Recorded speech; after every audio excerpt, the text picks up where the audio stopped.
In other words, Judge Jigoku, there is blood in your trunk. And I'm not talking about your butt. 3 days ago, when we were chatting innocently with the new arrivals from Japan in the hotel, Gregson's corpse was right next to us. It's right there. The body of Inspector Gregson was just meters away from us, inside Judge Jigoku's trunk. Busted. I don't know. We'd have to prove that, though.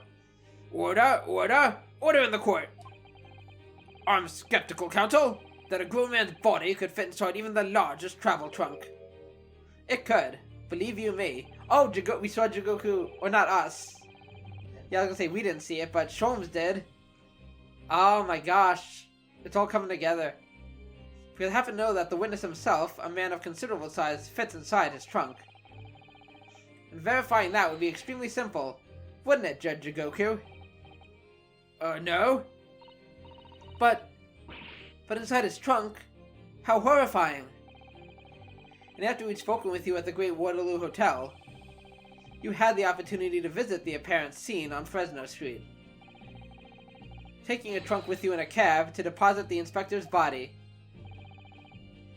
I don't have to listen to this nonsense! Yes, you do. Dr. Gori, the coroner who examined the body, has confirmed the possibility. She's acknowledged there are signs that steps may have been taken to disguise the true time of death. The onset of the body's decomposition would have been delayed by storing it in a refrigerator. Counsel, as I remember explaining yesterday, refrigerators of the requisite size are few and far between. But a judge would have one, maybe. Yes, I'm sure they are. But one place they're certainly found is on large ocean liners. Oh, that's right. We talked about that when we examined the glass, the ice. Such ships are equipped with electrically refrigerated cold rooms to keep food fresh on their long sea voyages. And the SS Grouse is no exception. First Mikitoba told me about it only yesterday. Well, Judge Jigoku? Speak. However much you prolong this debate, you can't eliminate the truth. All the evidence points to you being the killer. Admit it already. Ha ha ha ha ha ha, evil laugh. Well, this is all very heartening. Uh-oh. What you got up his sleeve now? I can see that it was a wise move letting Asagi and you embark on this study tour. Now he's changing his tune. What are you talking about? Logical reasoning, of course. All court proceedings will be built on logical reasoning in the new century. And I can see that you both laid firm foundations for that already. Judge Jigoku, please, stop diverting attention from the issue at hand. The defense has made an accusation against you. How do you respond? Respond? There's really no need for me to respond, is there? Yeah, there kind of is. Why ever not? Because before you can even begin to answer the question of when the victim was killed, you must first establish one key fact. Where was the victim killed? It's quite logical. The actual scene of the crime. The prosecution's stance is unaltered. The killing took place on Fresno Street when the gunshot was heard. As the accused, Barak von Zykes, shot the victim at point-blank range. Since no tangible evidence exists to disprove the prosecution's claim at this time, the defense's deductions amount to little more than an elaborate fairy tale. I'm afraid that's how the logical reasoning the British are known for really works, young stripling. Okay, we gotta pull something out of our asses. The victim was shot in that little room on Fresno Street and died instantly? I'm afraid it's the prosecution's claim. That's the only fairy tale here. How can you say that? Quite simply, because that claim directly contradicts a certain piece of evidence in our possession.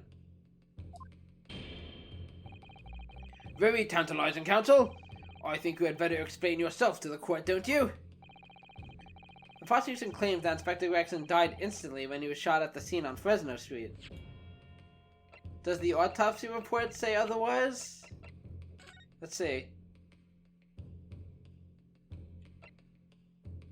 Saw on the chest. Oh, it does say instant death though. Scorch marks. Okay, so the prosecution claimed that Inspector Rickson died instantly when he was shot at the scene on Fresno Street.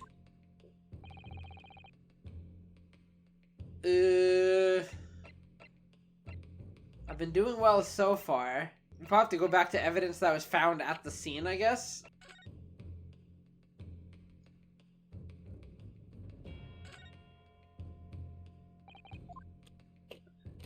So let's see what's in here. Because this was the trunk that was at Gregson's place. But this is Gregson's trunk specifically. There is blood on it. But yeah, this is Gregson's trunk, so that wouldn't be odd.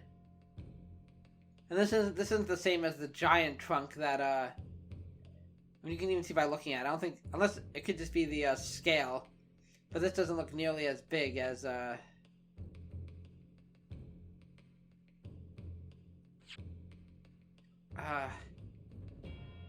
Prosecution claimed that Inspector Rickson died instantly when he was shot at the scene on Fresno Street, so...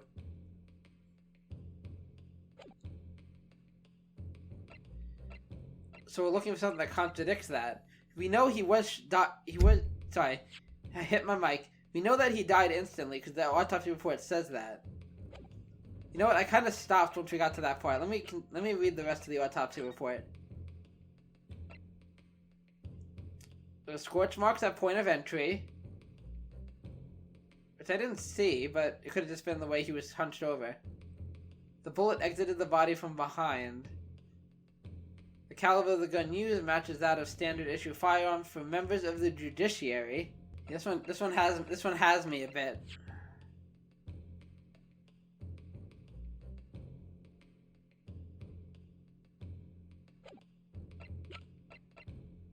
I wouldn't be surprised if maybe it has to do with the picture. Let me think. Nothing about it contradicts that he died instantly or that he died here. I see lots of blood on the floor. I mean, we know the pocket watch itself was found here.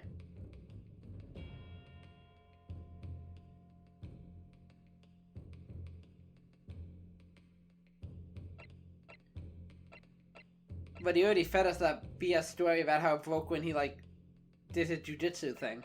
We have so much evidence of ridiculous. I mean, could it be the trunk?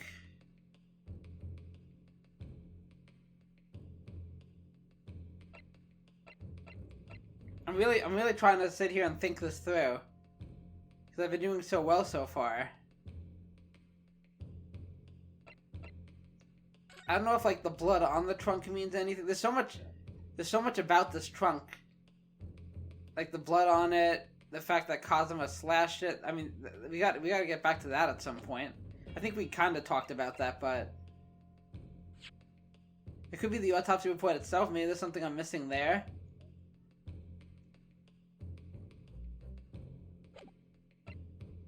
I keep going back to... wait, that's not that autopsy report. I keep going back to the autopsy report, see if I'm missing something. I mean, I think we already talked about it, but could it be the fact that that measures may have been taken to disguise the time of death? Like I said, I think we already talked about this. But maybe that would imply that it didn't happen at Fresno Street, because why would they go through the measures to disguise the time of death, right? Does that make sense? Should I try that? I feel I'm going to end up trying a bunch of different things, because I genuinely don't know. I have some guesses, but nothing's jumping out at me like, oh, this is it. I'm gonna try that. Nope, I can tell already. The Japanese really are a curious breed. They proffer an argument with such conviction, only to invent such nonsensical evidence. Perhaps my Japanese friend's inexplicable thinking is why people talk of the mystique of the East. In case you hadn't noticed, I'm not the only Japanese around here. Do you even have a mirror? The court is not interested in the mystique of anything. You will be penalized accordingly. Was the victim killed in the room on Fresno Street, or was he moved there after his death? There's one piece of evidence we have that shows the answer to that question surprisingly clear. Not clear enough, apparently. Perhaps we should try to present the correct one this time then, Mr. Naruhodo. How does that sound, huh? Good idea? Are you going to try again, or can't you hold your hand steadily enough to point it out? Okay. I could be looking at it from the wrong angle. Is there anything else we found?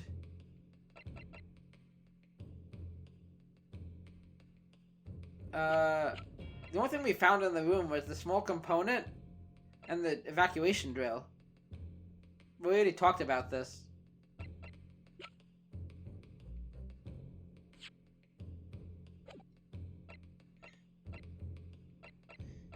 Let me try one more. I was gonna try the trunk. Take that! Nope. I know, I'm an idiot. Yeah, I knew I'd get to this point at some point. Yes, I know. Present the right one. You got it. The person died instantly when he was shot at the scene on Fresno Street. I'm sure once I find it, I'm gonna be like, oh, of course. I doubt it has to do with the wig. The gun was left behind.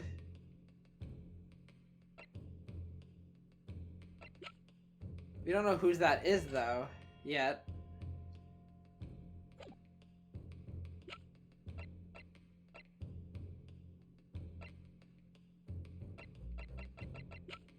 I'm thinking it could be the gun?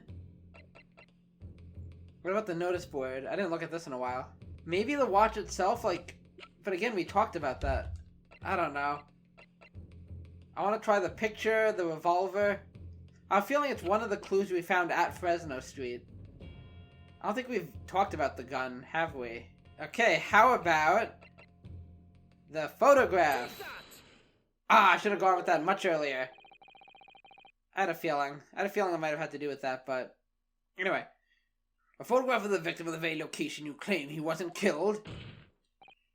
Yes. But the point is the posture of the body itself.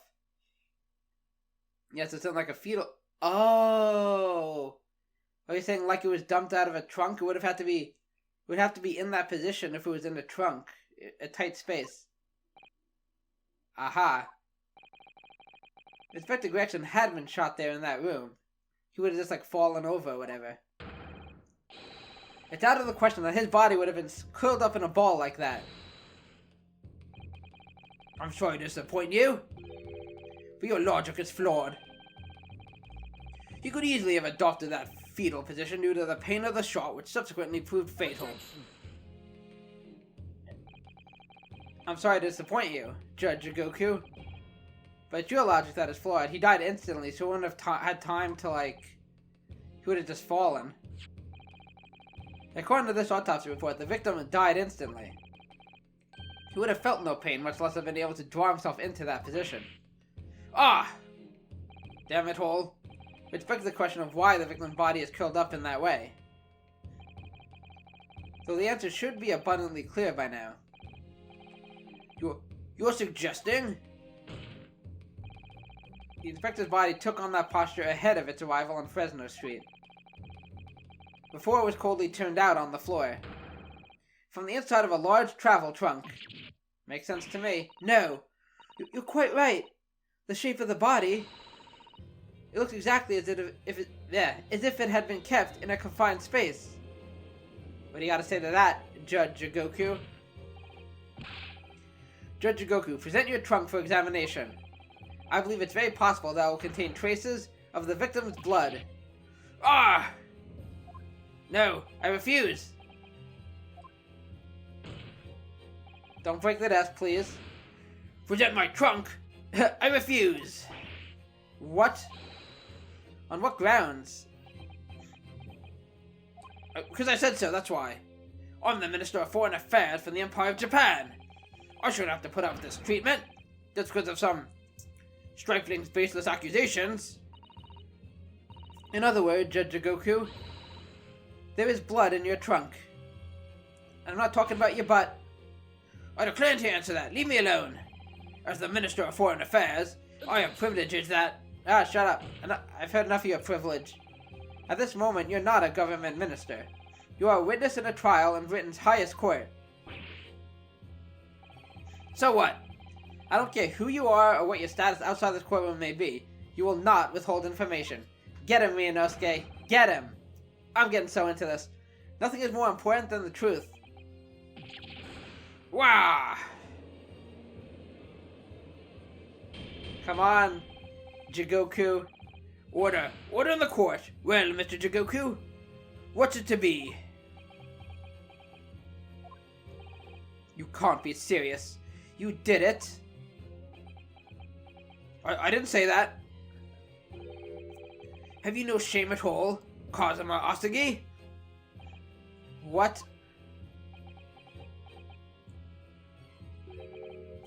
Very well, I admit it. I did bring the inspector's body into the country. Inside my trunk. Exactly as postulated by the defense. Got him. You... Dear God, outrageous! So it was you. You admit to expect... No. I admit to nothing more than what I've said. Oh great, you're gonna say somebody else shot him and you just brought his body back? Bullcrap. Of killing the man, I certainly have no recollection. What on earth is that cryptic statement supposed to mean? I merely disposed of the inspector's body, which was left in my cabin. In order to avoid unwanted attention, as the judicial assistant over there pointed out, I had no chance to throw it into the ocean. So it is so that my only option was to bring it into Britain with me, and dispose of it somewhere else. You can't still deny it. If you didn't do it, then who on earth did kill the man? As you know, there was one other person in my cabin that night. He had the opportunity. And moreover, he'd already accepted a mission to take the inspector's life. Oh! Saying Kazuma? That's right. Who else could it have been? It was you, Kazuma Asagi! Who'd have believed? You.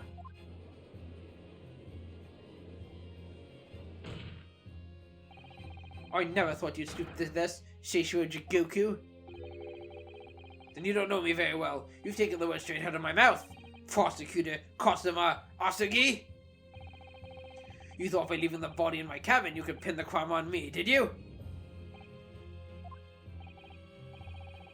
Well, the prosecution counsel has already admitted to visiting the witness cabin on the night in question.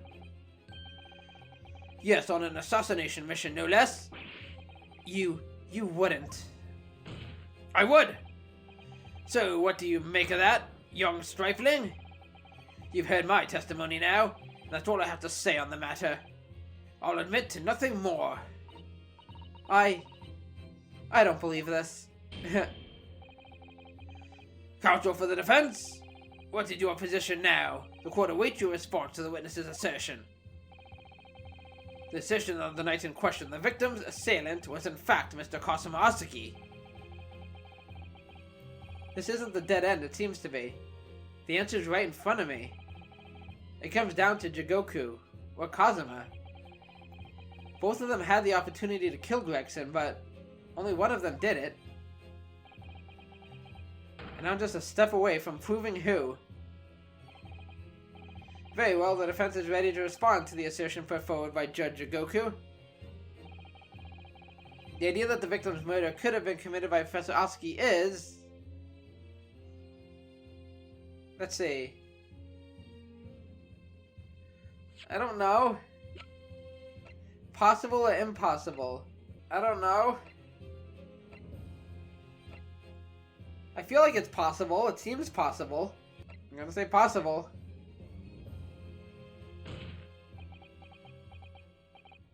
Well, it is possible, my lord. I didn't say that very convincingly. What? How could you? Do you think I want to believe it? But the fact is, I can't say with complete certainty what actually happened because I wasn't there. You disappoint me, Ryunosuke. If I may, Mr. Naruhodo. Oh, yes? I think perhaps that's why we form opinions based on evidence. Ah, so true. And actually, we have evidence that can settle this argument conclusively. My lord, the defense would like to present evidence in support of... Don't care! Before you plow on feigning ignorance of what just occurred, counsel! You must be penalized for that short but embarrassing you uttered a moment ago. Well, crap. I really thought I could just brush past it if I was quick enough. Never mind the penalty, Mr. Naruhodo. The truth is all that matters. Judge Jigoku, let me remind you of something you said only a few minutes ago. You claim that logical reasoning is the future of the judicial process. It is, no question. Well, logical reasoning can prove something here. Namely, that it would have been impossible for Prosecutor Asuki to commit the crime. What? I'm not sure how, yet. The court would only accept an argument that is supported by compelling evidence. So, present what you have, counsel. What proof is there that allegedly demonstrates the impossibility of Prosecutor Asuki's involvement? Now the case is getting hard, because I'm not sure. The only thing I can think of is it having to do with the sword.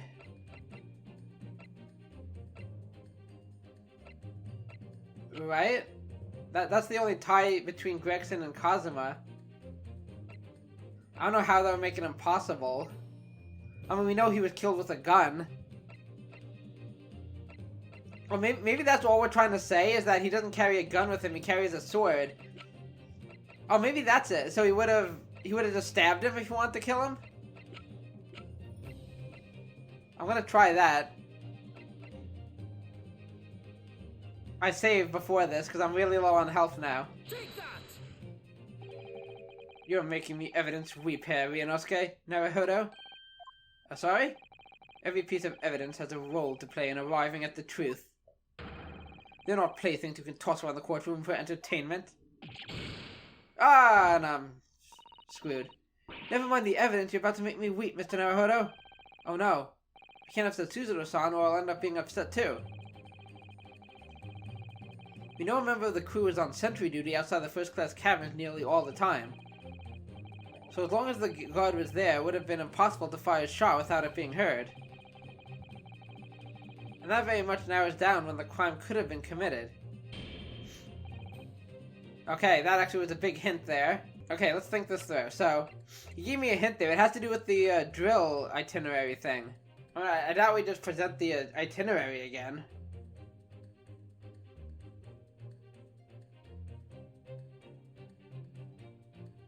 And it's the night before the ship arrived in Dover.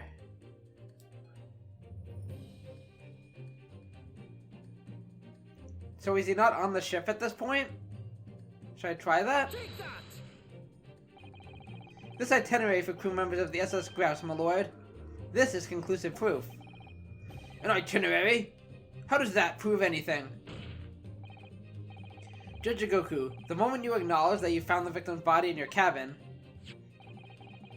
this itinerary suddenly became much more significant. This is probably why I tried to dispose of it. What? Why? On the night in question, as always, a crewman sentry was on guard outside your cabin door. As long as he was there, nobody could have fired a shot inside the cabin. Absolutely. Because it's inconceivable that the guard wouldn't have heard it come to investigate. So that tells us that the crime must have taken place when the guard was elsewhere. And that narrows it down to the 20 minutes just after 10 o'clock, as indicated in the itinerary. Yes, I see no flaw in your reasoning so far. But the crucial point is this. When the evacuation drill took place, the steamship had already put to sea from the port of Dunkirk. Now, clearly the murder could only have been committed by somebody who was aboard the vessel at the time. Right, but he wasn't. But Prosecutor Asuki stated in yesterday's proceedings, I didn't come to Great Britain to take anyone's life, so I left Gregson and disembarked the ship. I spent that night at a boarding house in the town, and returned to England the following morning. Which I'm sure the court will agree is conclusive proof. See, that's one of the tough things about, about like doing a Let's Play and kind of having long periods between like gameplay sessions and stuff, is that it can be hard to remember specific like stuff like that where they call back to an earlier bit of testimony or something that was said earlier. I mean, it'll be embarrassing if that happened in this recording. But I think that happened in the last trial, right? Where they were talking when we first brought up the ship and everything. So I just completely forgot about that. Which I'm sure the court will agree is conclusive proof that Kazuma Asagi couldn't possibly have carried out the killing. Gah! Hold it. Was that you? No, absolutely not. I don't accept that at all. What do you mean? The boy just saying that to exonerate himself. We can't trust that he really disembarked the vessel. Obviously, after he left my cabin, he hid himself somewhere nearby on the ship. Just waiting for his chance to come back and... Bull crap. No, that's out of the question. Isn't it, Kazuma? As the defense rightly recalls, I disembarked the vessel and spent the night in a boarding house in Dunkirk. And as I said yesterday, I signed my name in the accommodations register book. All extremely easy to verify, and undeniable proof. Ah, no, Get him! There's no escape this time. You can forget that you're a judge or a government minister. It's time you gave the court an honest answer, as a common man. Oh, he's about to lose it. Is he gonna break that desk? Grrr! You killed Inspector Tobias Gregson and transported his corpse back to Britain. Then you dumped the body in the room on Fresno Street and made it look as if the murder had happened there. That's what really happened, isn't it? Seishiro Jigoku? It was that damn trial 10 years ago. That's when all this began. Oh gosh. Take cover! Looking back now, my fate was decided that day. I was doomed already. Oh my gosh. What's happening? Ah! Smash! Hulk smash! I knew that was gonna happen. Dear gosh. It's over! My life is over! This guy. That was cool, freak out, cool as heck. A British assassin to eliminate a professor in Japan? A Japanese assassin to eliminate a detective in Britain. Is this Jigoku talking? Both assassins will use diplomatic immunity to evade conviction and return safely to their homelands. The assassin exchange request arrived from Britain about 1 year ago. Though it was hardly a request, it was a demand. And for that, you decided to recruit Mr. Asagi.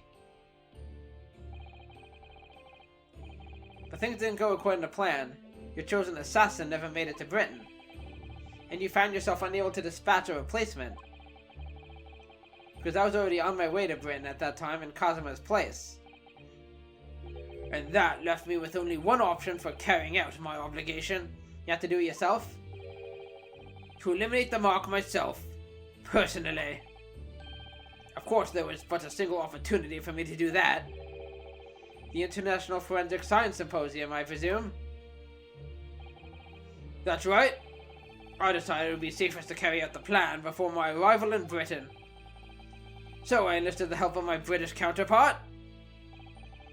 Mr. Strongheart over there. I mean, I didn't say anything. I really think that's gotta be it. It would make sense. And made arrangements for a pretext that would take the inspector to Dunkirk. To lure the man in. He was given a sham mission by the Reaper. What? The Reaper? But there's only one person who could have done that. The mastermind of the entire operation. The Reaper himself. I guess he still thinks it's Van Zykes. Ah! So, that means that the assassin exchange was... It was all planned by the Reaper. Figured as much. I'm not at liberty to say anything about my British counterpart. Anyway, the inspector accompanied the Reaper's mission and dutifully infiltrated my cabin on the steamship. But it was all a trap designed to lead him to France, and his own death. Oh, how awful. It was past 9 o'clock when I returned to my cabin from the dining hall that evening. I didn't give him time to attack me. I choked him until he lost consciousness. Oh, dang. I can see you doing that. You're a strong dude. But there was a guard outside the door, so I left it at that for the time being. Even the slightest noise might have aroused suspicion, so I bided my time waiting. For the 20 minutes after 10 o'clock, I had intended to finish him by strangulation, but moments before I had the chance, he suddenly came round and went for me in a reckless move. Oh, is that the shot that hit the wall? I had received the British issue gun 16 years earlier, being a member of the judiciary as a visiting student. Ah, so the gun that's in the court record belongs to him? I never imagined I'd have to use it for something like that. So the revolver belongs to you, does it?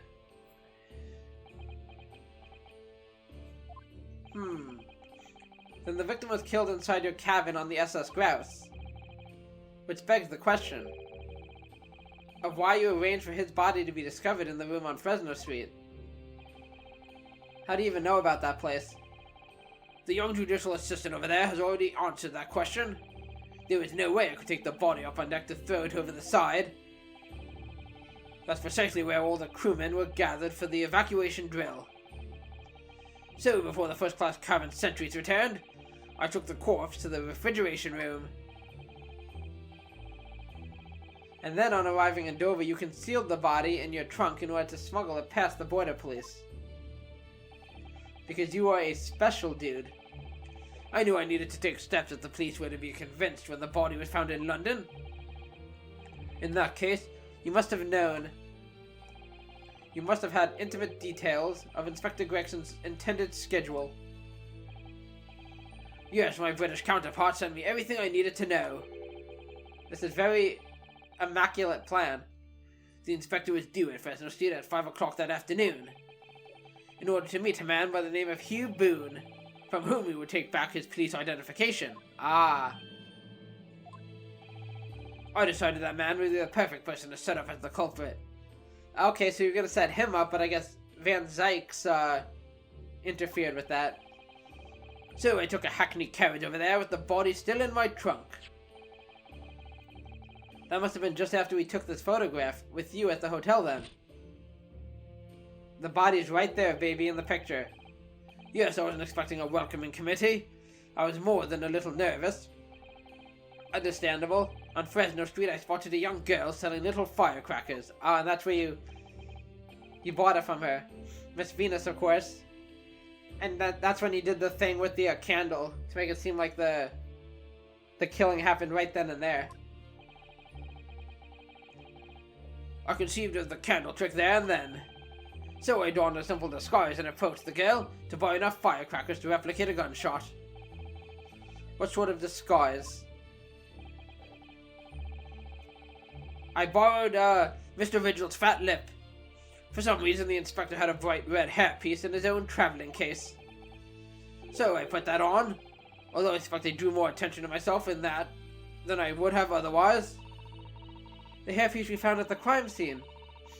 The inspector had it ready for the Red-Headed League investigation. I only arrived at the room at around 4:45, so I quickly placed the body on the floor, moved the notice board, and set up my little candle trick. I arranged it so the firecrackers would go off with a bang around 15 minutes later. So that Mr. Boone, who was due to arrive at 5, would walk straight into a trap. Except at the last moment, I made a careless blunder. What was that? I imagine it was the bag of fish and chips. Ah.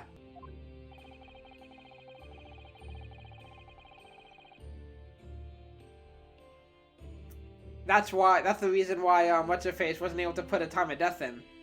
Gory. I didn't notice that it had fallen out of his overcoat pocket when I moved the body into the refrigeration room. I put it back in his pocket the following morning, but Well, it seems the warmth of the heated cabin had accelerated the decay of the fish. Anyway, that's everything. All the sordid details of what I did. Okay. I'm sure the trial doesn't end here. We gotta figure out who the mastermind is of this whole thing. Or at least the British counterpart. It would be cool if they were, like, setting up Strongheart. Like, making him obvious, and then it's, like, somebody else entirely. I've heard enough! We've arrived at the truth about the murder of one of the country's most capable and respected police inspectors. The witness will be tried in the coming days.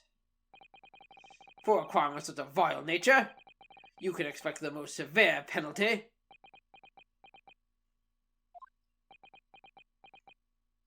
No objections, my lord. An exchange of assassins. What a foolhardy idea. Mr. Jigoku, one last detail. Who was your counterpart in Britain? Who was the mastermind behind the assassin exchange? He's not going to tell us. Oh, what the hell. Nothing you say now can make matters any worse for you. Just tell us, damn it. Enough! Is he afraid of him? I've already told you that I cannot say. I'm getting really into this. Even though as things stand, you may very well never set foot in your homeland again. Come on, just help us. What are you waiting for? Can't we get this over with now? It's finished. All of it.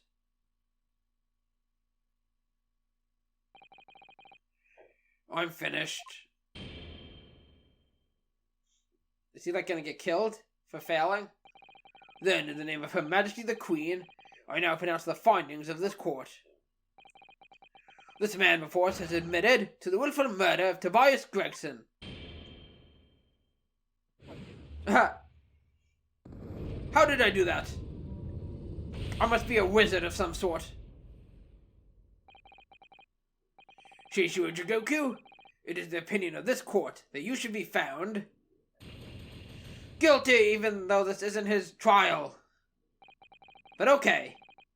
And may I remind you all these present of the strict confidential commanded by this closed court. Okay then. That's that. Moments ago, Mr. Jigoku signed a written confession, admitting to the murder of Inspector Gregson and the subsequent conveyance of the body. In short, the defendant's innocence has therefore been established beyond doubt. Oh, wonderful! Well done, Mr. Naruhodo. Yes, thank you. Is something wrong? I feel like this definitely isn't the end of the trial. I'm concerned. I'm just a little troubled, to say the least, by his silence. The true identity of the Reaper of the Bailey, and this extraordinary assassin exchange. We do remain in the dark about these mysteries. However, insofar as the indictment brought upon the defendants in this trial, we have reached a conclusion. I have every intention of pursuing both mysteries. As a prosecutor. As you wish. Now for the formal adjudication. Let's do it. I hereby declare the defendant, Baron von Zykes. Objection. I had a feeling. Was that Kazuma? Yeah, I recognize the sound effect. The sound bite. The prosecution calls for adjudication to be deferred. Counsel! The accused innocence hasn't been fully established at all. And therefore, it would be wrong to deliver a verdict at this time. That is the prosecution's unwavering position. What? Say what? But Judge Jigoku has already confessed. Nevertheless, Baron von Zykes has committed crime for which he must be punished. But does that have anything to do with this trial? Well, it would appear you have information that the court needs to hear, Prosecutor Asagi. Certainly, the murder of Inspector Gregson was actually carried out by Seishiro Jigoku. but it's clear from the witness's testimony that he was coerced into complying with the plot. You're gonna try and tell us that he's the mastermind into the sick, merciful assassin exchange.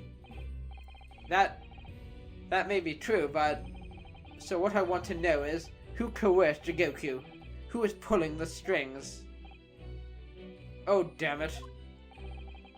The victim at the front having been ordered on a mission for the Reaper, only to be murdered. In other words, the mastermind behind the assassin exchange is someone in a position to give such an order. As we've already established, the Reaper himself. Which do you think is Van Zykes? Well, certainly that would appear to follow. The prosecution hereby formally accuses the man in the dock, Vadok Van Zykes, of being the Reaper the Bailey, and furthermore, I'm going to prove his guilt beyond all reasonable doubt. Kazuma is serious. What?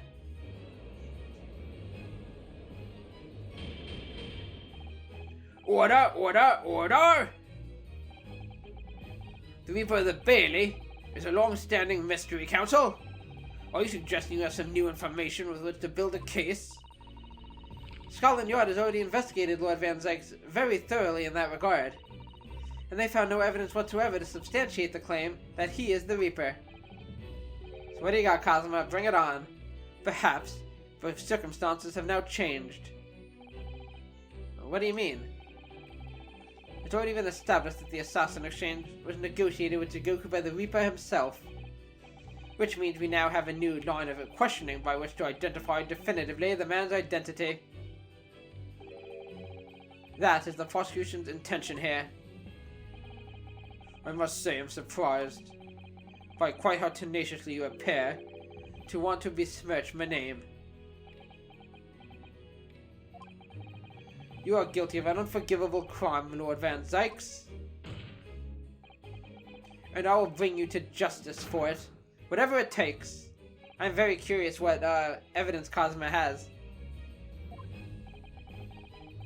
That explains Kazuma's silence before. He'll stop at nothing to finish what Lord Van Zykes unwittingly started 10 years ago. I'm pretty sure that's his true motive, is to get to the bottom of that case. Very well. Whilst it's extremely irregular, I will on this occasion grant the prosecution further opportunity for witness testimony. The defendant will disclose any and all involvement he has had with the Reaper and the assassin exchange. I thank you, my lord, for guiding the court so wisely. I hereby declare this court to be in session for a supplementary hearing. Oh, here we go. Light the fires!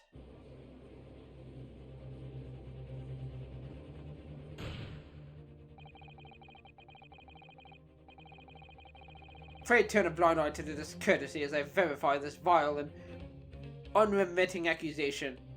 Look at my boots, if you please. Hasn't soured the contents of my hallowed chalice. Lord Van Zykes! I first had to suffer the pseudonym of the Reaper 10 years ago now, and ever since that time I've endured the weight of implied guilt that's gone with it. Smash! Sure, I welcome the chance to testify now, and crush those allegations once and for all.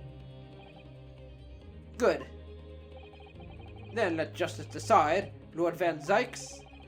The prosecution seeks to begin building its case by calling the accused to the stand as the primary witness, in order that he may answer the accusation brought by the prosecution that he is the Reaper the Bailey. And what says the defense? Putting the defendant in the witness stand can be extremely dangerous, and Kazuma-sama is so emotional at the moment. He's not thinking logically. You're right that he's not himself, but I knew it would be like this. And I came here today determined to face him through whatever might arise. As a lawyer, and as his friend, his BFF, then that's what we must do. The defense has no objection, my lord. Very well. Defendant, you will take the witness stand and give formal testimony on the subject of your involvement with the Reaper, End the assassin exchange. As you wish, my lord. Witness testimony. The Reaper and the Assassin Exchange. And that is where we're going to leave it for now. It's not surprising that this last bit of trial here is going to be extremely long. I have been recording... Well, I've been recording this section, this court section, for like almost 2 hours. And I actually... The little bit of investigation before this, I also just recorded. I did it all in one sitting, because I am so invested. I want to see what happens, but it's getting late, and I think this is a good place to stop. So, that was really exciting. I did fairly well, at least the beginning of the trial, but we got there in the end. We proved Jigoku was the culprit all along of everything, but there is a mastermind that's pulling the strings. He seems terrified of. I mean, this big hulking Jigoku guy, right? Who can smash a table with his bare hands. Is afraid. He's like, I'm finished. So I don't know if he thinks that the mastermind is going to come and kill him. And like I said, my guess... But part of me thinks it seems too obvious, but my guess would be Strongheart would be the likely candidate. Unless they throw a curveball at me and it's somebody I'm completely not even thinking about, but... Strongheart would be, and he's been here since the last game too. He's overseeing this trial, so it seems likely that Strongheart is our guy. But I'm sure we'll get there by the time this trial is done. So thank you guys so much for watching. I'm really enjoying it. I feel we're getting very, very close to the end. I may even be able to, probably not the next episode, but maybe the next recording, depending how much time I have to record, be able to finish the game. I don't know. It's hard to gauge how much is left, but I'm having a great time. I'm so amped. I just want to know what's happening, and I want to know how this concludes, this two-part adventure. But if you have enjoyed the video and the series, hit the like button and the notification bell so you know more videos go up. Subscribe to the channel, of course, and share the video, as well as the channel, with your friends, family, and loved ones. I appreciate you guys. Thanks for watching, and I'll see you next time. So take care, and bye-bye.